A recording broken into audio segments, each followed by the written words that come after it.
بسم اللہ الرحمن الرحیم۔ السلام علیکم معزز ناظرین و سامعین، زارا وائس میں خوش آمدید۔ دشمن و بدخواہ کی نظر سے اجل رہنے کے لیے قرآن و حدیث سے۔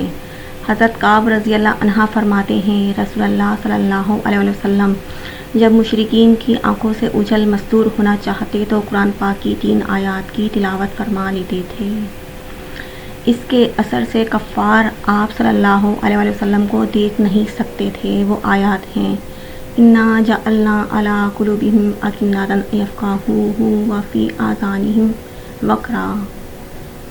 ترجمہ: حقیقت یہ ہے کہ ہم نے ان لوگوں کے کرتوت کی وجہ سے ان کے دلوں پر غلاف چڑھا دیے ہیں، جن کی وجہ سے وہ اس قرآن کو نہیں سمجھتے اور ان کے کانوں میں ڈاٹ لگا دی ہے۔ أُولَٰئِكَ الَّذِينَ طَبَعَ اللَّهُ عَلَىٰ قُلُوبِهِمْ وَسَمْعِهِمْ وَأَبْصَارِهِمْ۔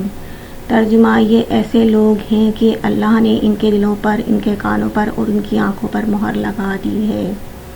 أَفَرَأَيْتَ مَنِ اتَّخَذَ إِلَٰهَهُ هَوَاهُ وَأَضَلَّهُ اللَّهُ عَلَىٰ عِلْمٍ وَخَتَمَ عَلَىٰ سَمْعِهِ وَقَلْبِهِ وَجَعَلَ عَلَىٰ بَصَرِهِ غِشَاوَةً۔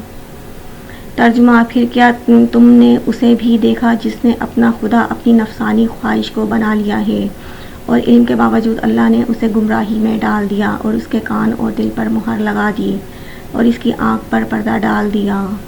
Thanks for watching, please like, share and subscribe.